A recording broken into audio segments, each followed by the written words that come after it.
The sermon text for this evening is 1 John 49 to 53. Then one of them, named Caiaphas, who was the high priest that year, spoke up. "You know nothing at all. You do not realize that it is better for you that one man die for the people than that the whole nation perish." He did not say this on his own, but as high priest that year, he prophesied that Jesus would die for the Jewish nation, and not only for that nation, but also for the scattered children of God, to bring them together and make them one. So from that day on, they plotted to take his life.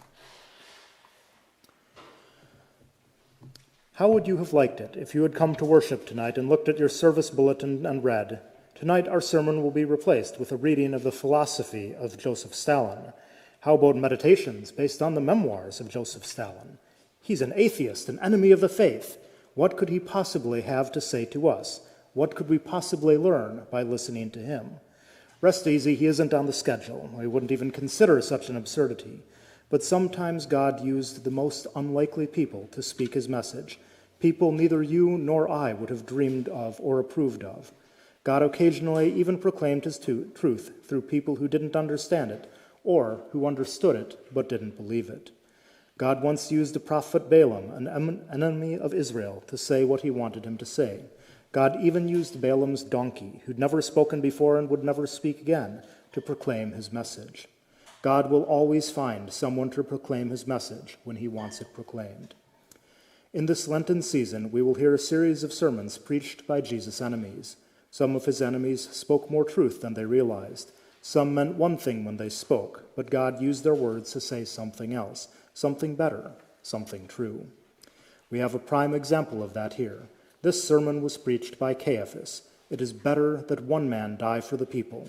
Caiaphas understood who had to die, and John explains why he had to die. You and I are allowed to eavesdrop tonight on a hastily convened session of the Jewish Sanhedrin.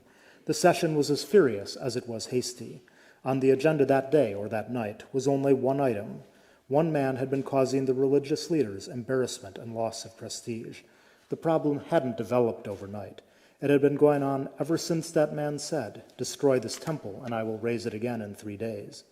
It has been going on since that man had healed a man with a shriveled hand and enabled a blind man to see, and on the Sabbath day to boot. But the problem became unmanageable when the story began to spread that this man had visited a cemetery in Bethany, stood outside the grave of a man who had been dead for 4 days, and said, "Lazarus, come out," and the dead man came out of his grave alive. The one item on the agenda of the Sanhedrin that night was Jesus. Evidently, no one in the Sanhedrin that day suggested that what Jesus was saying about himself was true. There was no one present at this meeting, from what we read, who denied that Jesus had done these miracles. "Here is a man performing many miraculous signs," they said. There is no one there, as we know, who suggested, "Wouldn't it be proper to investigate a bit more and find out how this man does what he does?" What did occur at that meeting was a lot of hand-wringing, a lot of sniveling, a lot of groaning. Something had better be done, and done quickly, and done permanently. Enter Caiaphas. He was the high priest that year, John tells us. In fact, he'd been the high priest for almost a dozen years, and it's obvious from his opening words that he was more than the resident parliamentarian, and his position was more than honorary. He was the E.F. Hutton of the Sanhedrin. When he spoke, people listened. For Caiaphas, the solution was marvelously simple. "Isn't what is good for us good for the country?" Caiaphas asked. "Sure it is. Here's what's good for us. Be rid of him. It is good for you that one man die for the people, rather than have the entire nation perish." Caiaphas never actually said how this man ought to die. He never specified by name who should die. But every member of the Sanhedrin knew who he meant. Caiaphas would never need to dirty his hands with it himself. Others could carry that out. Somebody, Caiaphas didn't need to know how, could quietly slip a dagger between Jesus' ribs, or sneak some poison into his cup, or they could work together, bring him to trial, arrange his charges, pay the witnesses, predetermine the sentence, and the Roman governor could do it. The details could wait, but as soon as Caiaphas said, "It is better that one man die," the action could begin. So from that day on, they plotted to take his life. It is better that one man die for the people. Caiaphas understood exactly who that should be, Jesus of Nazareth. But the amazing thing is that Caiaphas, wicked as he was, agreed with the Old Testament and he agreed with Jesus himself. They too said this man must die. Isaiah had predicted, he was led like a lamb to the slaughter. He was cut off from the land of the living. He was assigned a grave with the wicked and with the rich in his death. He poured out his life unto death. Jesus predicted 3 times in the weeks before the terrible week that he must die. The Son of Man is going to be betrayed into the hands of men. They will kill him. Language doesn't get any clearer than that. And that's why we're here, because he had to die. Jesus, the Son of God, did not come into the world to live. Death was the goal of his life. That's what he came to do. His coming would have been a failure had it not ended on the cross. The bigger question is why? Why was it better that one man die for the people? That's a harder question, harder than Caiaphas could answer.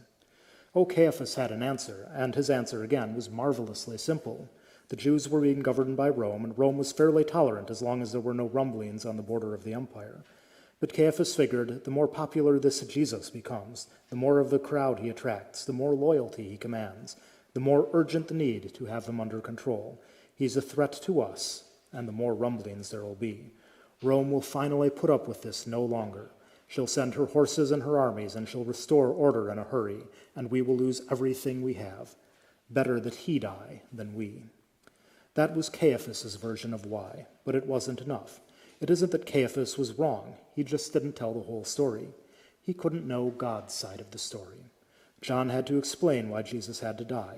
Caiaphas did not say this on his own, John explained, but as the high priest that year he prophesied. Caiaphas said a lot more than he realized. Without knowing it, he said exactly what God had meant for him to say. Caiaphas meant to say, "Let's kill Jesus to suit our purposes." John explained, when they killed Jesus, they were serving God's purposes. Once again, God spoke through a donkey, so to speak. The villain became the prophet. Why did Jesus have to die? For the Jewish nation, John explained. He came first for the lost sheep of Israel. He would be hanged on a wooden cross with a title nailed above it, which identified him as the King of the Jews. He would die as predicted by the Jewish prophets to fulfill and replace Jewish sacrifices for sin. He would die for Caiaphas as well as for John, for Judas as well as for Peter. He would die for the men who stood below the cross mocking him, as well as for the women who stood below the cross mourning him. He would die for good Jews and bad Jews and all Jews. He would die in their place. He would die the way they deserved to die. He would die so that they wouldn't have to die. And not only for that nation, but also for the scattered children of God. He would die for those lost sheep who'd wandered from their shepherd's care. He would die for those children who had run away from their father's home. He would die for millions yet to be born, people of a different skin color, people living in faraway places, people with strange-sounding names, scattered places like America, people like you and me. He would die to bring them together and make them one. The Good Shepherd lays down his life for his sheep, Jesus had said. I have other sheep who are not of this sheep pen. I must bring them also. They too will listen to my voice, and there will be one flock and one shepherd. He would die so the lost sheep could be found. He would die so the wayward children could come home. He would die so you and I could be his. That's why. In the painful and yet astonishing season of Lent, you and I will hear other human reasons why this man was put on a cross. He died because Jesus loved money more than God. He died because the religious somebodies in that land couldn't stand to see their popularity eroded. He died because the Roman governor couldn't afford one more damaging report to his superiors. He died because the good men of the Sanhedrin could not overrule the votes to crucify. This is, in one sense, a very human story, about how one human being was forced to die to right the wrongs he had not done. But behind it, beyond it all, above it all, this is why Jesus died. He has redeemed me, a lost and condemned creature, purchased and won me from all sin, from death, and from the power of the devil, not with gold or silver, but with his holy precious blood and his innocent sufferings and death, and all this that I should be his own. Amen.